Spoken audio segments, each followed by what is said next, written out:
Hey, good evening. I'd like to welcome you to the Cincinnati Public School Audit Committee meeting for Wednesday, February 28th. We've got a few kind of administrative things to get through for our first bit of the meeting. I'd like to first welcome our two newest audit committee members, and Seth Harmon and Kevin Hoffman. Welcome both. I think for the benefit of Seth and Kevin and everybody else, we could just quickly go around the room and introduce ourselves so everyone knows who everyone is. So if we want to start with Isaac. Hello, my name is Isaac Karn. I am a part of the internal audit team here at CPS. And I've been with the district for about 4.5 years. Thanks for coming.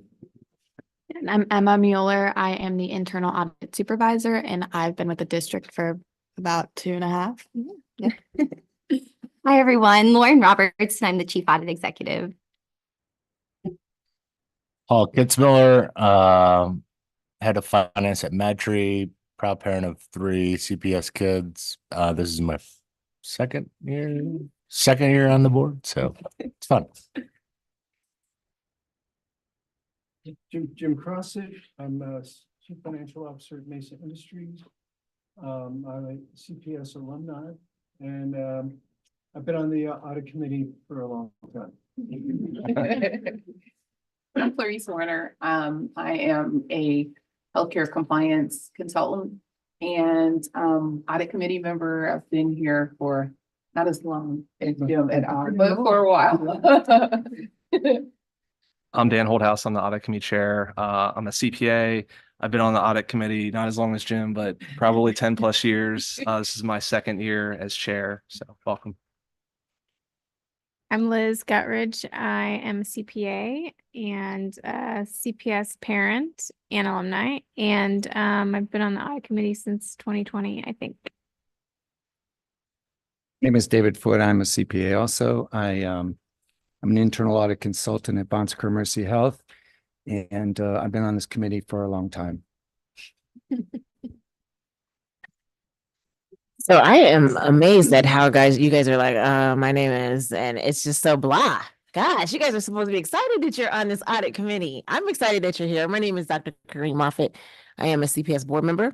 This is my 3rd year of my first term and my 2nd year on audit and budget. Welcome. Well, now I have to follow her and I have to be excited, right? I was a CPS cheerleader back in school, so I can do a cheer for you. My name is Carol Mitchell-Lawrence. I work for Macy's. I've been with Macy's for about 35 years. I work in the HR technology department. I've been on the board, I think, since 2017. And I am a proud CPS graduate and a proud mother of 2 CPS graduates as well. Thank you for the introduction. I'm Seth Harmon. I am a CPA as well. I do not currently have any children at all, so I have no one in the CPS school district, but I'm excited to help out and join you all. I'm Kevin Hoffman. I am not a CPA, but I am a certified fraud examiner and anti-money laundering specialist. So if we have money laundering, I can help. But I'm also a former internal auditor for 20 plus years and now run a risk group for US Bank. And I have 2 CPS students. I'm another Kevin Ashley. I'm the Director of Financial Reporting and Transparency in the Treasurer's Office. And I've been with the district almost 5 years. I worked for the State Auditor's Office before that for quite a while. So. Hi, my name is Phyllis Davis. I'm the board's administrative assistant, and I've been attending board audit committee meetings as long as the board exists. I cannot keep count. It's been so many years. All right, thank you, everyone. So in our packets are a couple resolutions from the board. So just to know, appointing Seth and Kevin to the audit committee. There's a resolution reappointing Carol and Clarice to the committee for another 3-year term, and then also appointing myself and Liz as chair and vice chair respectively for another 1-year term. So those are in the packets. Also in our packet is the committee meeting schedule for the year. So please take note. we do meet every other month following that month's budget, finance, and growth committee. So that will be our continued process for the remainder of 2024. And finally, on my list of administrative items is the annual conflict of interest and related party disclosure form. Everyone should have this to read and sign and get back to Lauren following today's meeting. So any questions on these items? Okay. So moving on, we have Jennifer Wagner, the treasurer, to report on the fiscal year 2023 financial audit. Good afternoon, everyone. I'm Jennifer Wagner. I'm the treasurer and chief financial officer, and I'm currently unable to drive due to a medical issue, so I'm joining you online. So hopefully you'll have what we used to call the CAFR, because we use acronyms for everything in education. It is now the annual ACFR, which I stumble over all the time. It's a very thick document, and it'll put you to sleep. But it is our annual financial report. It's prepared by a third party, Plattenberg. And excuse me. In the first couple pages, it includes the results of our financial fiscal year 23 audit, which I'm happy to say was a clean audit, unmodified. There was one management recommendation related, excuse me, related to a policy that we need to write and overseeing the district or employees' use of district vehicles. And so there's a draft that's ready to be submitted to our policy committee, which is a subcommittee of the board. I think it's on their next agenda. And so we're acting very quickly on that recommendation. So I don't know, Kevin, Ashley, do you want to add anything about this being a modified accrual? And the organization of it. The statistical tables in the back are very fascinating. So if you want to learn a lot about the district, I highly recommend a review of the statistical tables in the very back. So Kevin, do you want to add anything? Yeah, the only other thing I thought to add is there is a link on our website to an electronic version of this, which is nice if you're searching, it's searchable, just makes that a little bit easier. But again, just happy that it was a clean audit. The state auditor's office has not released the official report yet.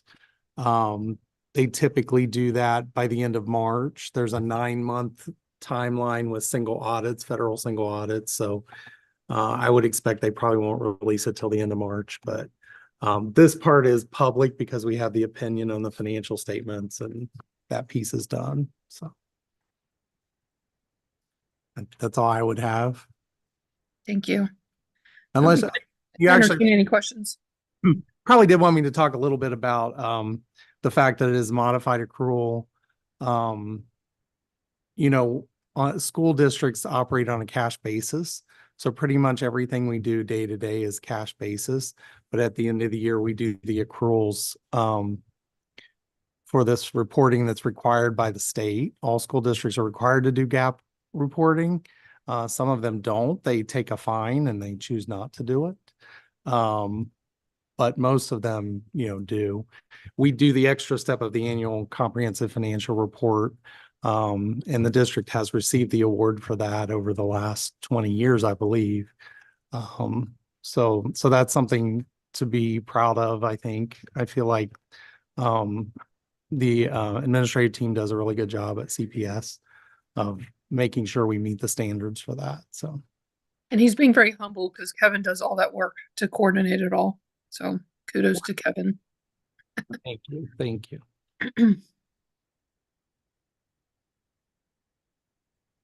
I think I try to bring this up most meetings, but we'll see this on our audit committee dashboard. But I do like to remind everyone that we are a heavily audited district. So we're being audited constantly by external folks. Our internal audit team is here. Obviously, they're doing internal audit projects, and so to have a clean opinion, I think is or an unmodified opinion is important, and to see that there were no material weaknesses or they can't say there are no significant deficiencies. It's not permitted within the guidance, the standards. So they say none reported instead. So to see that is very positive. So great work by the treasurer team. Thank you. Any questions from the audit committee about the ACFR, which is a lot of information. Okay. If none, then thank you, Jen and Kevin, and we'll turn it over to Lauren and her team. Thank you. Good afternoon, everyone. So you'll find in your folders an additional document that's not specifically called out in our agenda, but did want to share with you. I received a request as of late for an internal auditor's perspective around the fiscal 2025 budget. So you'll see that it is addressed to our Board of Education and was provided for this past Monday's board meeting. But I did copy, of course, this audit committee, our superintendent and treasurer. Essentially, our stance, or my stance as a team here, is that internal audit must walk a careful line as it comes to independence and objectivity. However, it is very clear for us to say what recommendations have we made, and our guidance of sorts to the board is ensuring they have awareness of the resources those teams may need in order to accomplish those recommendations. So in a season of cuts, our thought process is ensuring that the resources needed to implement the recommendations, albeit an investment now, will have a long-term return on investment, whether it's financial in nature through mitigated expense or mitigated risk. So happy to answer questions. If you have more time to review hereafter, or if anything comes up, I'll pause at the end for questions. Very good. And so moving on to our dashboard, I believe Emma is going to share her screen and talk us through, so you'll have a visualization up on the screen. However, you do have a PDF version, and forgive us, some of the text is a bit on the small side, but fear not, we'll talk you right through it. So from a high level, the top section of the dashboard, I hope you all are finding this to be a useful tool in preparing for audit committee meetings. I know the feedback we'd received was, give us the short list of what we need to look at before a meeting. So I hope this has been helpful. And just a reminder, of course, about the conflict of interest statement. And also one piece that we've discussed with audit committee chairs is, especially as we onboard our new members, what is most helpful? What is the best way to learn? And based on Dan and Liz, their feedback, they feel that they've learned a lot, not only from these meetings, of course, but through the finance committee. So wanted to remind everyone, the documents are linked in each month's audit committee folder. However, there is a link that's titled, forgive me, Finance Committee and Audit Committee Agendas, Recordings, and Minutes. You'll see it's the first link under useful links there. It's nothing more than a Google Doc where I've added in links so you don't have to search around on the district's website. So if you ever have trouble accessing past information, please let me know. But if you were to focus in, I think our February Finance Committee meeting had a lot of good conversation around the 2024 work plan and what the Finance Committee hopes to achieve. So certainly when we get to the finance session, we'll be able to delve deeper. So further, the external audit updates. So we did get a piece, of course, here around our fiscal 2023 financial statement audit. Beyond that, though, we have been utilizing a smart sheet tracking tool, as we've previously mentioned in past meetings. And what this allows is for those who are being audited throughout the district to readily report that to us. So here you can see a list of audits indicated in yellow that are in progress currently. One that is worth noting is our fiscal 24 consolidated ESEA on-site monitoring. And the reason I note that is they are actually coming down from Columbus, the external auditors, and visiting our schools next week.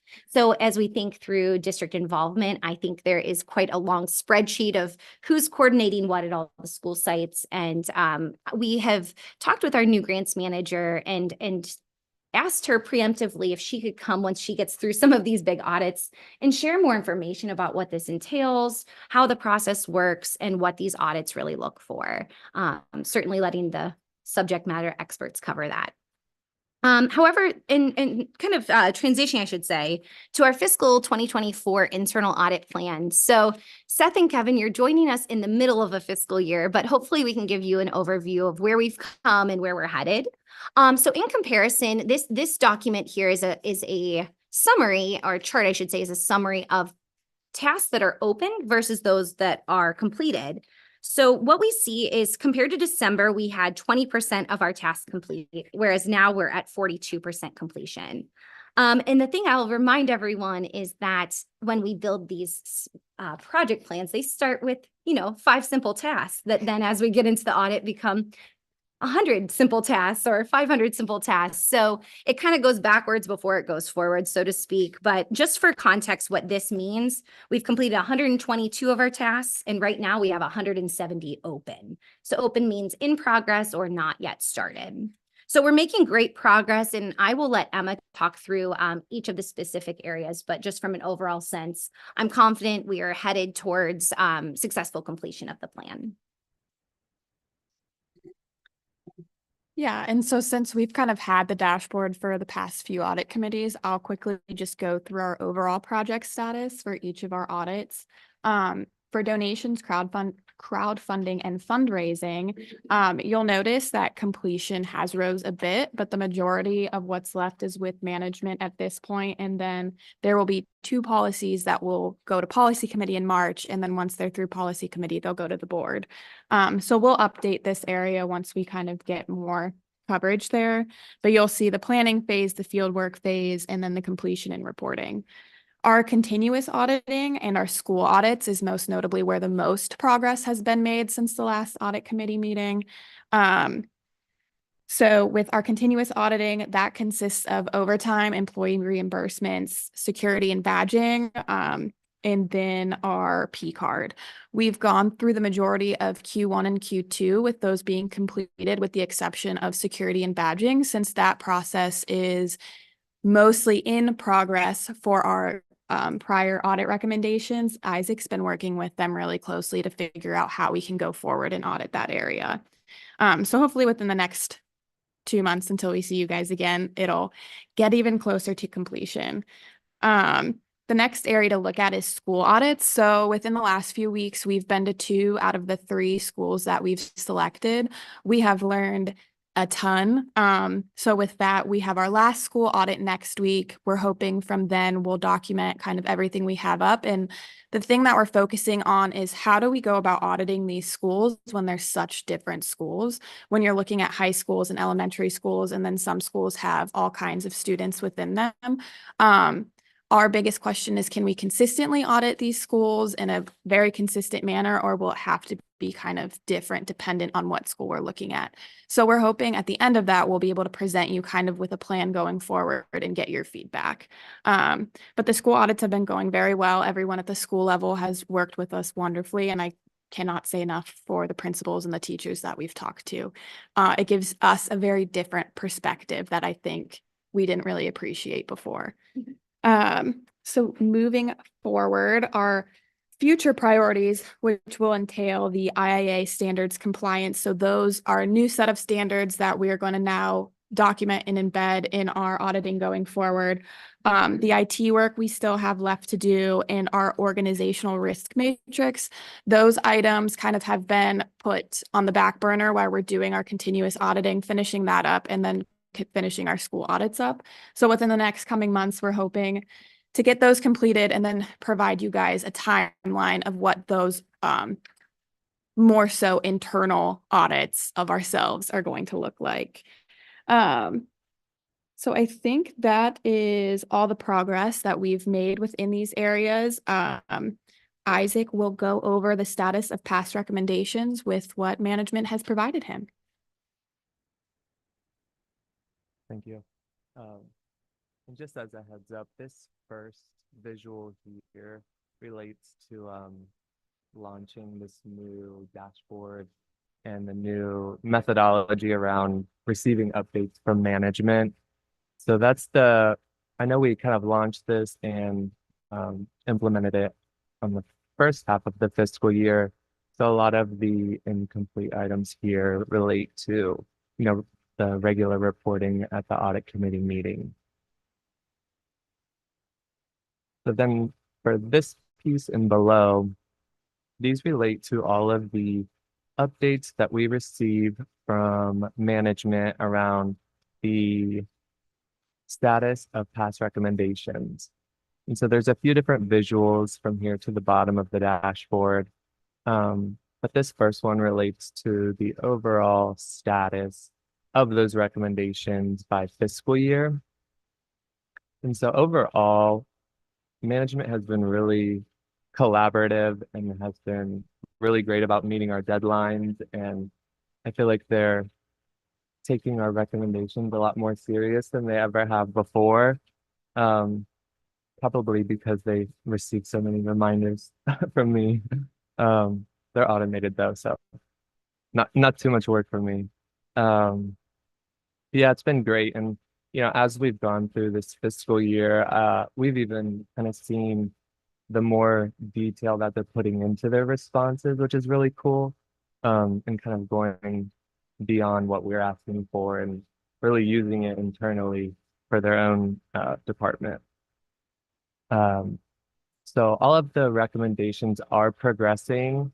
Um, and I did jot down a few notes on all the areas of change since the December audit committee meeting. But I just wanted to highlight a few areas. And then if you have any questions relating to any of the other departments or areas listed, I can certainly go into detail for those.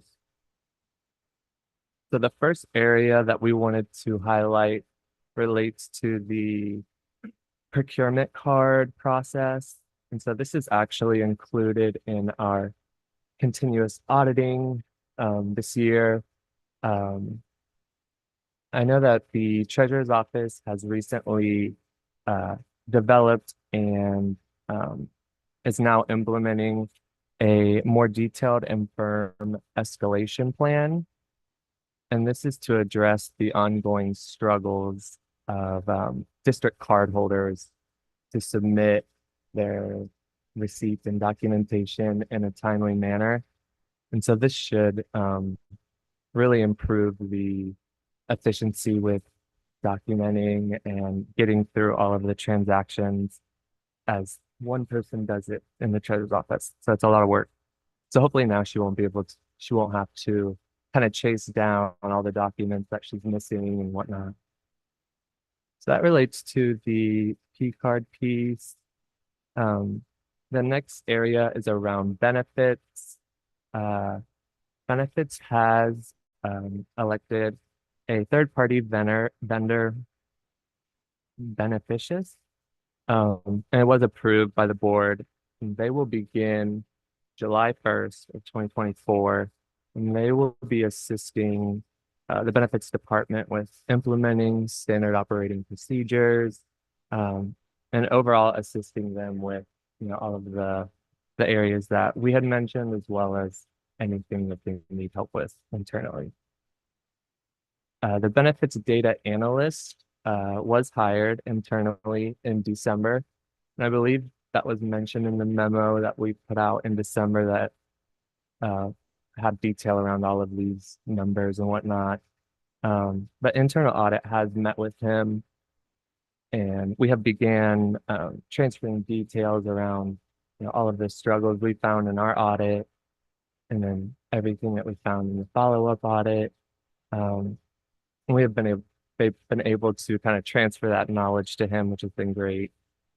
And then finally, for benefits, the finance committee has incorporated benefits updates into their 2024 work plan, and they have requested benefits team develop a schedule reporting based on projected key milestones and checkpoints, which will offer more oversight into how those are progressing. The final area that we wanted to highlight is around transportation. And so as you can see here, the transportation audit was performed back in fiscal year 2019. And we provided detail, like I mentioned, in the memo presented last week, or last audit committee meeting. But we just wanted to highlight that the department continues to struggle with implementing the recommendations. They're primarily related to the accounting side of transportation. So budgeting, contracting, invoicing, they're all accounting related areas. And there have been concerns around lack of resources for the accounting position, which may be the reason as to why these are progressing slowly. And they have also had a high turnover for that accounting position in the transportation department. And so that may also be an issue. And the final visual at the bottom just kind of highlights the overall history of the internal audit recommendations, even the areas that have fully implemented all of the recommendations we issued. I think that's probably everything for me related to status of past recommendations. I didn't know, Lauren, do you wanna go back over anything else? Yeah, we'll just open up to questions and feedback. We welcome.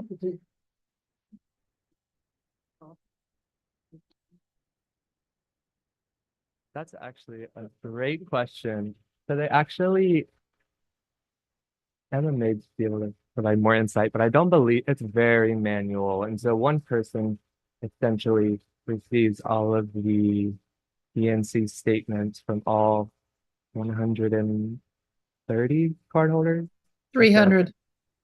Oh, 300. 300. Yeah, she receives all the statements for those who had transactions for the month.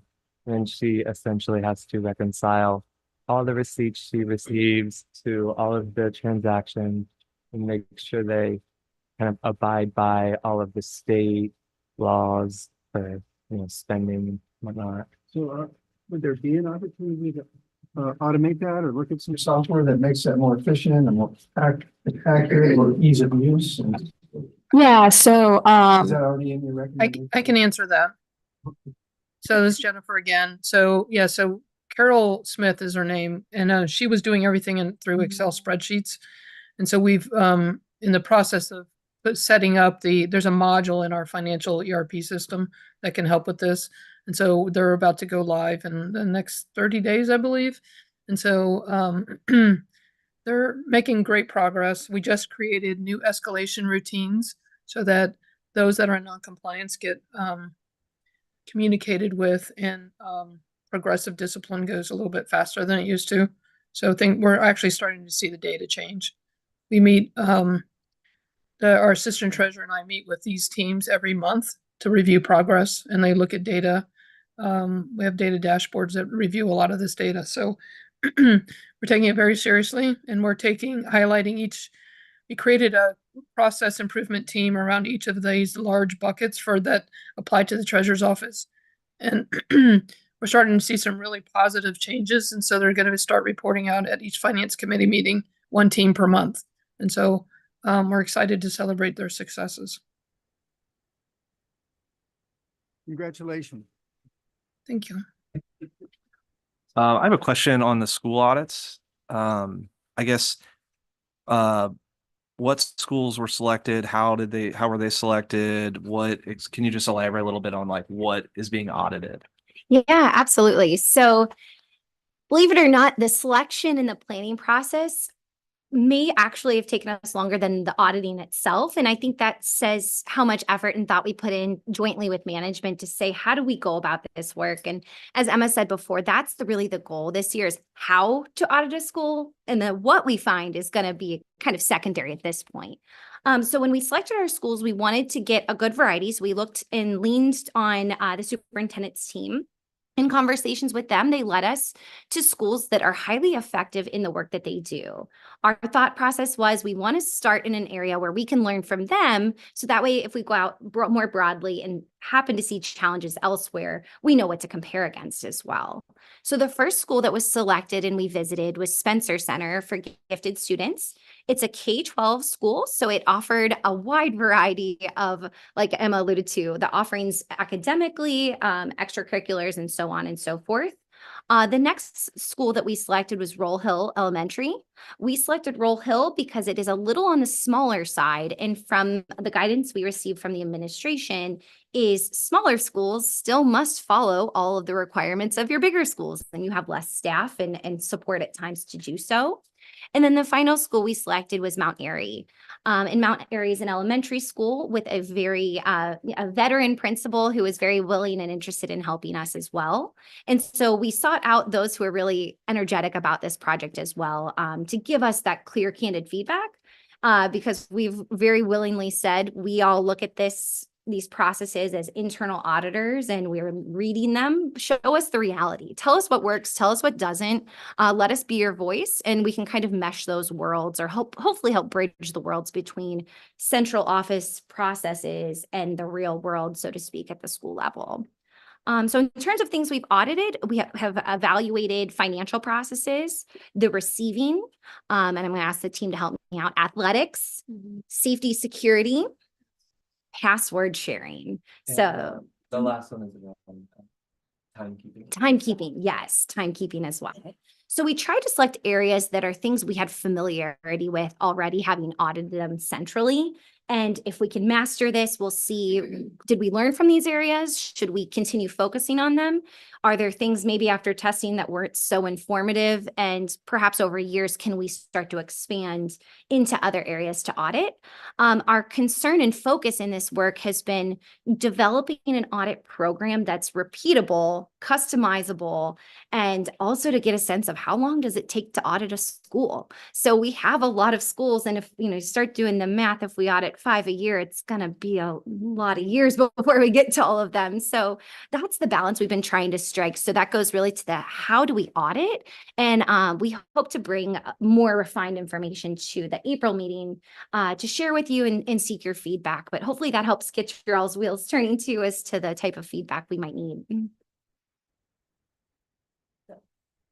Was there any consideration given to just checking enrollment?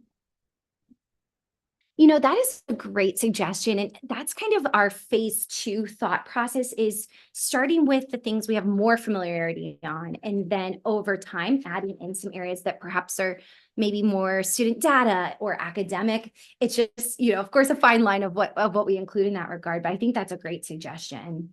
I mean, there is financial impact of enrollment. Yeah. So Lauren, I'm always just amazed at you and your team. You guys are small but mighty. So thank you for the dashboard. Just a couple of questions and then a suggestion. I guess I'll give my suggestion first because it ties to what you just shared. What we found with regard to the ad hoc and the goals, guardrails, and strategic plan is that the district is moving more towards a system of schools. That system being like high schools, pre-K, Montessori's, et cetera.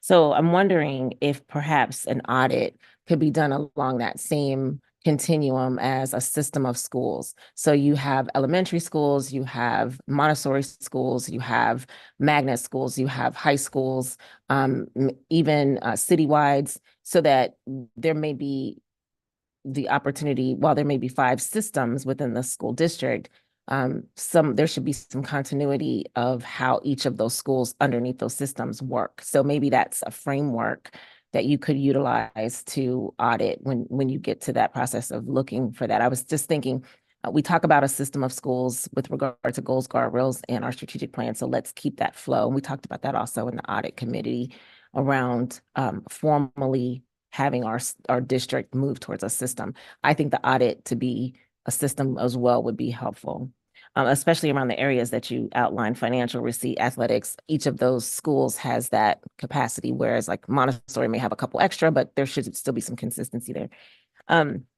My question is, these don't have pages, but on the part that it says like the status of past internal audit recommendations, I'm looking on this part.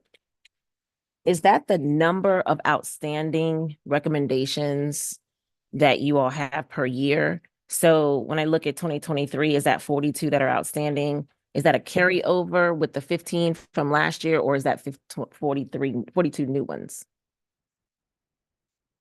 That was for you, I think. Essentially what this graph is showing is this is only incomplete recommendations that we reported. So all of the 42 listed here are incomplete that we issued in 2023. Okay. And so for the year before that, in 2022, there were 15 left that have not been implemented. Okay. The total number could have been, 30 or so. Yeah. I got you. But yeah, that's just for that year. For that year. Okay. So my other question is on the audit memo that you all sent out. Reviewing it, this is super helpful for me because it kind of gives me an understanding of where there's still outstanding recommendations. And I'm drawn to page 4 of 9 under benefits, where there are 12 of 12 outstanding for 2020 and 10 of 11 outstanding, considering that benefits has been, I don't want to say the bane of our existence at the moment, but it has definitely caused many nights where you're like, whoa. So can you speak a little bit more? I know, Isaac, you talked about transportation. That doesn't worry me, although my attention is there as well. It doesn't seem to worry me as much as benefits does. Can you explain a little bit more there? Yeah, and I think we're in the same boat, quite frankly. In speaking with Mr. Craig and planning for today's meeting, and with our chairs, what are the things that worry you, or where are we? And I think we're cautiously optimistic though at this point. What we are really looking for in partnership with Finance Committee is a projected calendar. And I think that ask from the Finance Committee will really help us see what is the plan to accomplish these things. Because I think historically we have seen them roll and roll and roll without reaching that point of completion. And so I'm hopeful through the efforts of the Audit Committee, the Finance Committee, and then our team tracking this, by having management self-proclaim deadlines, they can set hopefully a reasonable expectation. And then we follow up to say, did we in fact meet that mark? Was it delayed? Is the delay reasonable? But I think otherwise we feel, and I feel personally, that mark is just continuously moving. And I think a lot of good work, and I don't want to underplay the changes that have happened as of late with the selection of a vendor and the onboarding of their analyst, albeit now is the time then to make those commitments, in my opinion. And I do agree, but I'm also concerned with the fiscal responsibility that we have. How long is the typical expectation for implementation? With that, I mean, we've got a huge outlay towards HR in the past year of money. So what is a typical, what do you see as a typical timeline that we should be seeing some movement on a return on the investment is what I'm asking. Yeah, that's a wonderful question. And the answer that really isn't an answer is this has been so atypical. It's hard to say what to expect moving forward. It had been reported to us that things were complete. So that's why we did the second audit back in fiscal 2023. And we come to find it in fact wasn't complete. So my ask would be from management to give us a very clear outline of what their projections are, and then we weigh it for reasonableness. Okay. Because I think that's that missing component. And as I shared with Mr. Craig, is we'd love to see the big picture because it gives us confidence that the detailed project plan is below it as well. And I think that's where my confidence personally would come from, seeing that information. And then establishing, does it appear reasonable based on the number of steps and the actions they plan to take? Gotcha. Okay, thank you.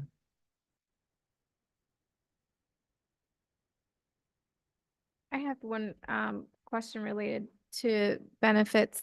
Isaac, you mentioned, I think, like a few things that the third party vendor is planning on doing.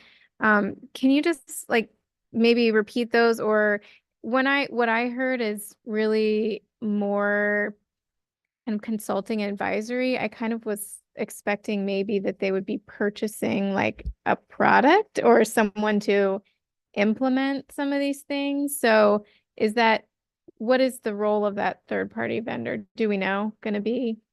And I guess maybe have they made commitments around what they can do and in what time frame? Yeah, so I am not 100% sure what they will be performing.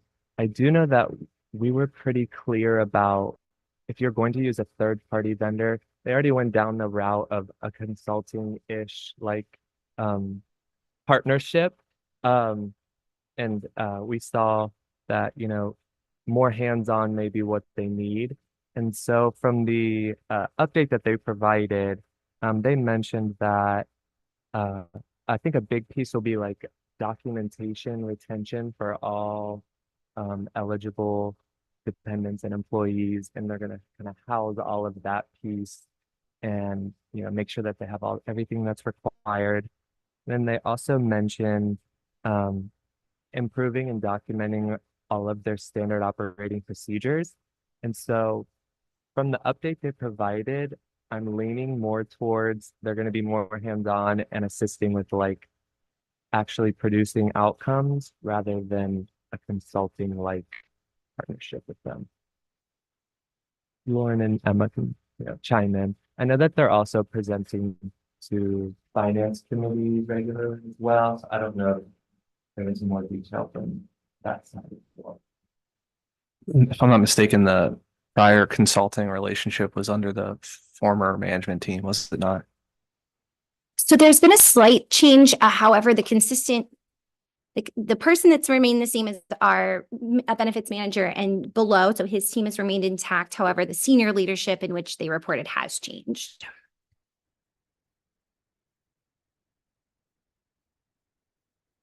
Did we ever look at using an outsource company to actually administer our benefits? I thought that the leadership that came in from HR, the new leadership, talked about that we are keeping some things in-house that administratively is hard for companies to administer and effectively. And so was that ever looked at? And I'm walking a careful line speaking on behalf of other people. And I will disclaim all of these thoughts are my own representation and opinion. Because as folks are watching online or watching this back, please forgive me, I'm doing my best. It's hard to say for me to say the degree to which that was considered. I believe the team considered the customer service aspect of keeping the benefits team in-house in order to have the familiarity with our folks internally, so on and so forth. I think our recommendations have been broad enough that should be considered if that is the best option in terms of outsourcing things that have the best cost benefit analysis on them. So we are really non-prescriptive in the remediating action, which is sometimes a hard level after we've looked at this so many times not to have stronger opinions on. But I think that's that line I try my best to respect as they make their decisions. But do you know whether or not it was considered? I believe high level it was considered. I'm not sure to the degree in which an analysis was done or vendors were sought with that specific intent. I think they more so carved out an RFP for this beneficious with a set scope in mind. That was perhaps what this will ultimately fulfill. Thank you. Just add a couple of thoughts, and one is directly to your question. I think part of what was explained in this part of the process was that the documentation aspect of what they had was the area that they felt could be most benefited at this time with having the outside vendor. And so again, part of it was because of the number of different benefit structures that we have with regard to all the different types of employees, and that at times people were in processes that, like, when we found out about it, we could fix it quickly, but it was like, did we have documentation for X, Y, and Z? Did we have that aspect of it? And so I think that was when, at least when they came to finance committee, was what was expressed as kind of the reason for using this outside vendor at this point, was to fix some of that structural aspect of how we maintain the information to ensure that people had what they were supposed to have. And then the processing part of it, they could do. I think to your point, there is some aspects of the processing part that is a little bit more of a challenge at times too. And so we will kind of monitor, and I think that's also the goal of having them come before us, is to, in part, have them reiterate what the steps are that they're taking, what they plan to take, and then kind of keep them honest to that. And so I think that's one of the helpful things. I also wanted to just ask a question, and I think this is one that we've discussed here as well, is around the cash controls kind of monitoring. And I think one of the aspects that we talked about when we talked about it for the audit committee was also now been kind of contradicted by state law changes. And so moving away from some of the use of cash, and then the district can't really be done in the same way anymore. And so in some ways, has that affected how we are monitoring what steps people are putting into place to now that they're somewhat more required to have cash options within the schools? Yeah, so I would say it's a twofold. So one of our past projects is cash controls, and I'm sure Isaac can share more information. So that is one that we are kind of watching from a student fee standpoint. So cash changing hands in a school location is often driven by folks needing to pay their standard school fees. I believe there is a decision at hand before the policy committee as to what direction they will take in terms of continuing to charge school fees in the future. So that will play a big role just in quantity of transactions. But the one area I believe you're speaking to is the House bill that's now required the cash to be accepted at athletic events. And so that is something we've specifically scoped into our audits for schools that have athletics. And we are auditing both credit card virtual payments through hometown ticketing, as well as what are the steps now that have been put in place to accommodate cash transactions, and do they have proper internal controls? We're pleased to see that the hometown ticketing app actually has an interface for cash payments. So that made us feel a lot better that it's not just a totally separate side process that would be perhaps less controlled. So that's kind of the twofold, in my opinion, our take on where we are at the moment. But however, as we look at school audits, the cash portion is a large focus of that in terms of segregation of duties and things of that nature. And then the second thing, and I just want to point out, I think what we're seeing now from the audit committee dashboard is so tremendously helpful in how this has kind of progressed over the last, like, even 2 years, really, that I've been on here.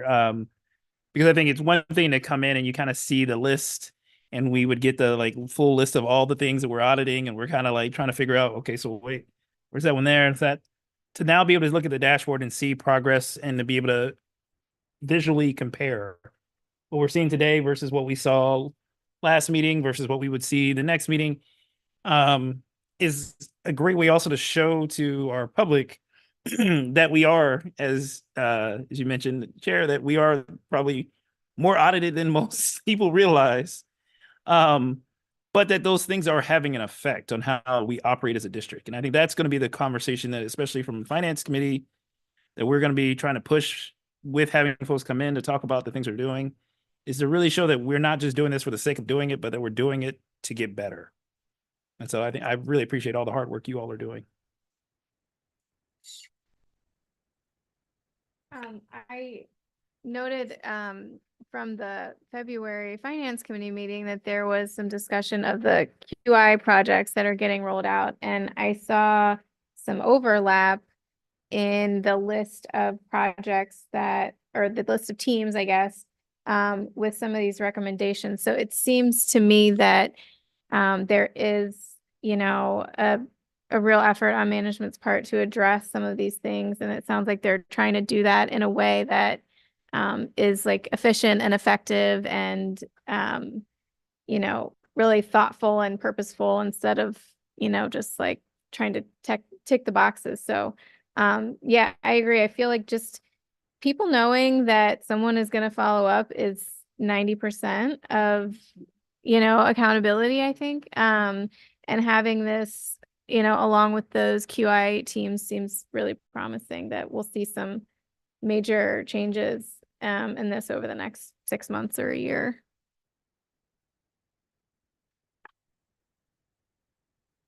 Okay, any other?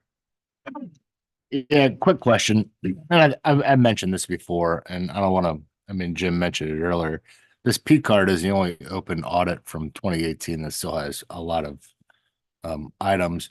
I mean, there's 300 card holders, what's the exposure? What's the dollar amount? Is it, 300,000? Is it $3 million? Is it $30 million? I mean, it can't be a big number, but just a little context around, the P card exposure, the benefits obviously is going to be a big one. Cash controls, I'm sure that's a small dollar amount, though material in cash, but I mean, it's kind of low risk, right? So just a little context around, you know, at least with the finance side, how much money are we talking with P cards, benefits, cash controls? Maybe not just give me a dollar amount, but give me a percentage of what the budget is or something like that. Yeah, Jen, would you be able to speak to the more technical side of that from a financial perspective, materiality on P cards?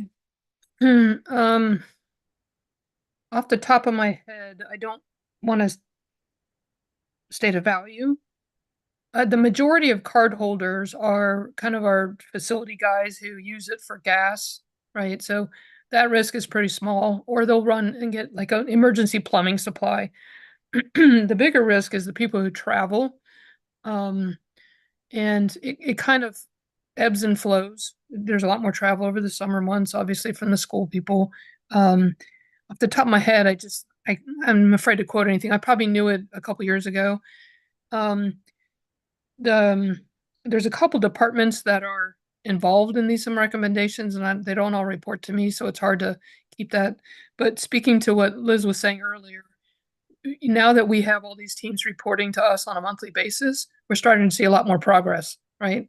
And what we do is we invite everybody to report out to each other, and so each team gets to challenge each other and ask questions. So it's a teaching moment, coaching moment, and then an accountability moment. So I think at the next finance committee, you're going to see we're going to have our accounts payable team do a report out. You're going to see some tremendous progress. I'm thrilled. So I can give you give me a couple days to get you some dollar values or some percents or something to help answer your question. Yeah, thanks, Jen.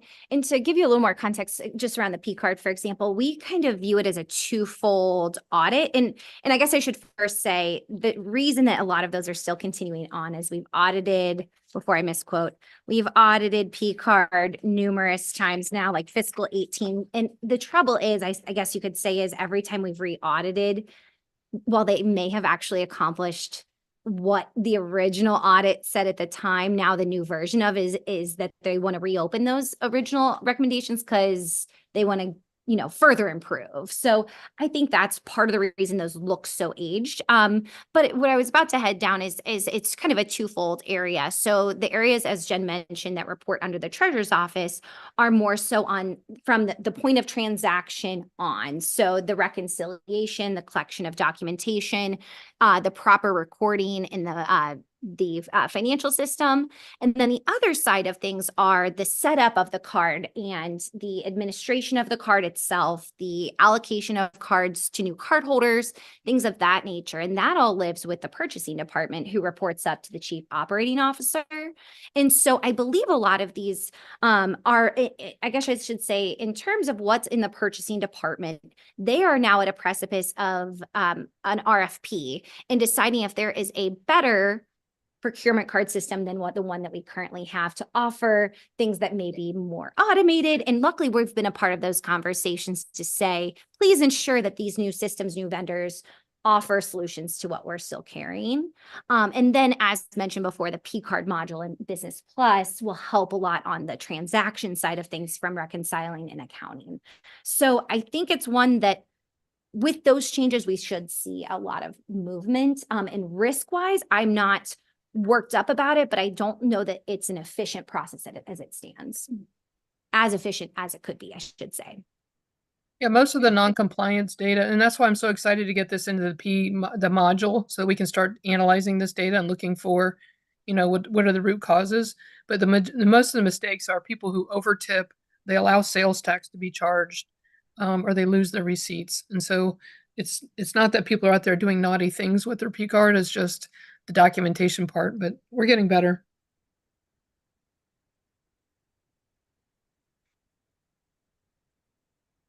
Great. Any other questions or comments for the internal audit department?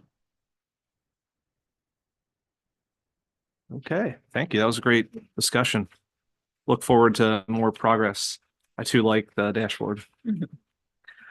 Moving on to a financial discussion, which is really an open discussion unless anyone specifically has questions or comments for Jen, internal audit, Kevin, board members.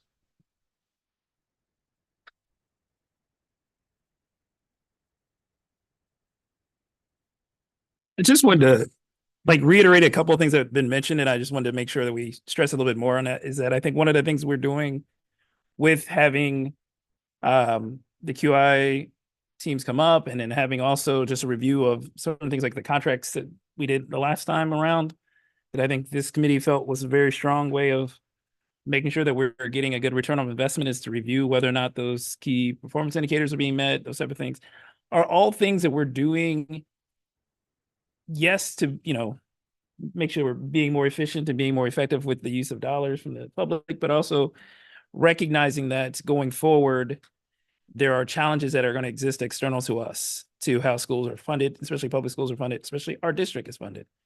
And I think one of the things that we have future long-term conversations around is stuff like, we have a few levies that'll be up over the next few years that I do think will be something that this committee can be helpful in helping, making sure that we are thinking about it from the perspective of outsider might see kind of what the work we've been doing and where we have strengths or where we have areas to improve in that process. Because what sometimes concerns me is that we spend a lot of time each year around things like our budget and other stuff that are, yes, absolutely, we got to do, absolute importance.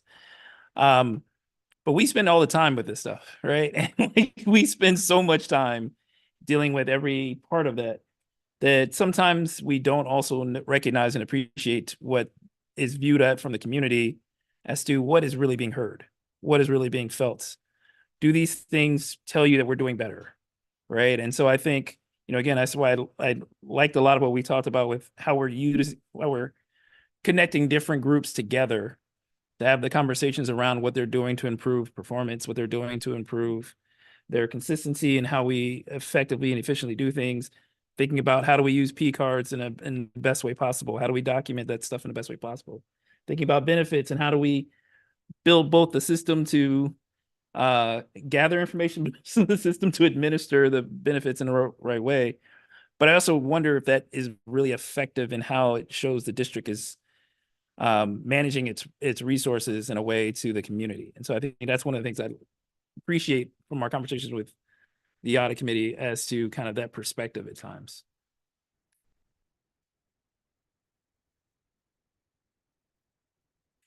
Quick comment on that. I mean, to your point, I mean, how many clean audits have we had, right? I mean, it's been ridiculous because, you know, Ms. Wagner and Kevin and the team have, how do we celebrate that the way that the community can, you know, understand? Because I mean, that's a big deal, right? I mean, how can we celebrate that? Well, to your point, I mean, as someone who did internal auditing, it's always the negative side people see when you get the report. You don't get the positive side. You know, and I wrote many a report that I look back now as someone who receives reports, go, man, I wish it said nice things. But I would say, like, maybe looking to do some sort of reporting, a roll-up type reporting of your annual audits and the results of those, so that you see a full holistic view as opposed to just those individual piecemeals where if you don't get it, and as a parent of it, I would never have seen it, I would never have looked for it, and I do that for a living, and I wouldn't have done that. So I think maybe producing something that's easily used would help that.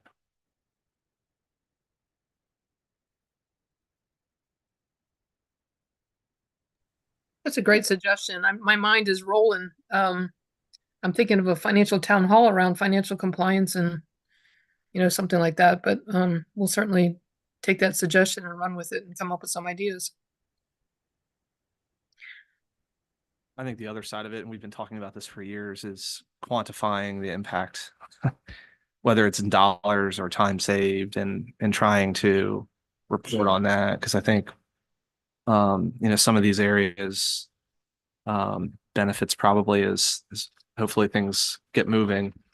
If we can identify, you know, what the third party did and how that came out in terms of savings or this new role, what they were able to do. And we've done that in the past.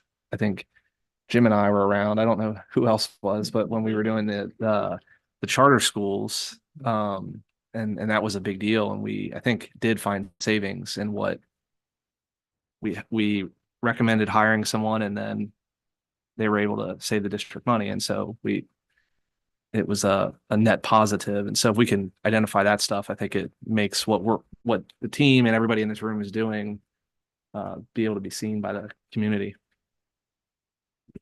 I also think, how do we tie it to those savings to how we offset keeping staff? Because I think within the community right now, what I'm hearing, the grumblings, is the cuts, right?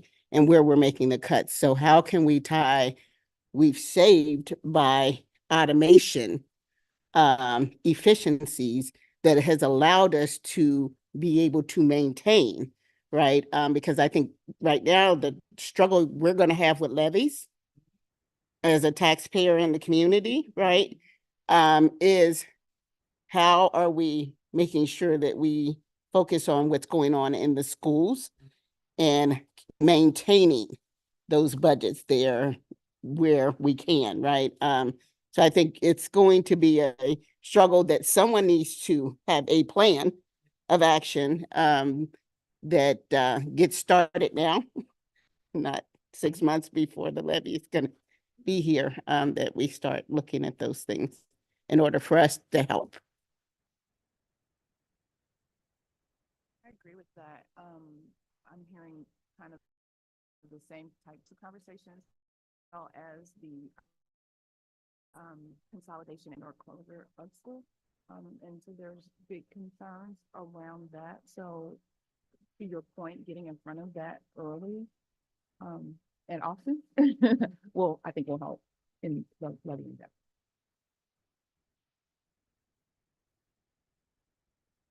Do the cuts change, or will they change risk assessment?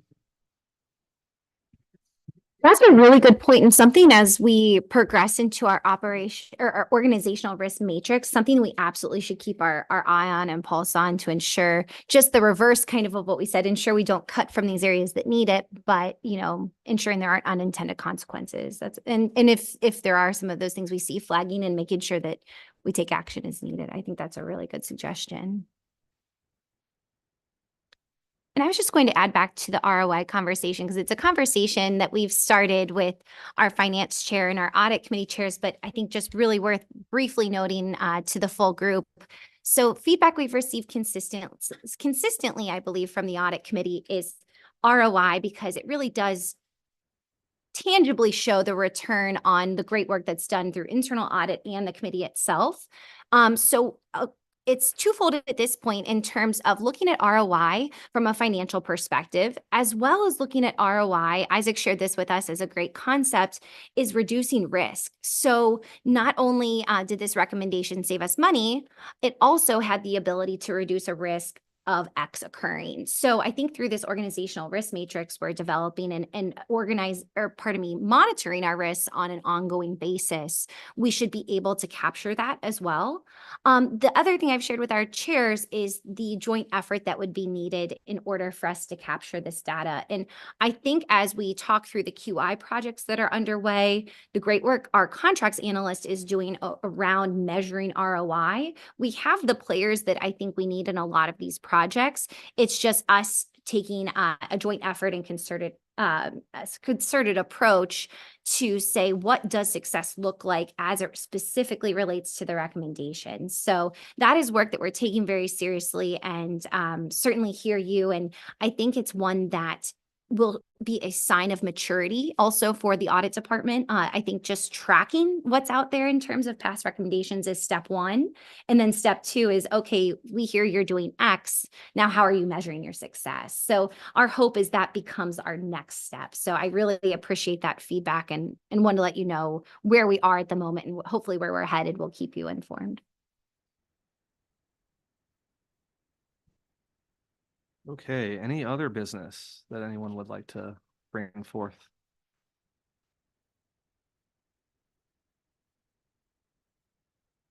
Okay. Well, with that, we can adjourn. Thank you, everyone.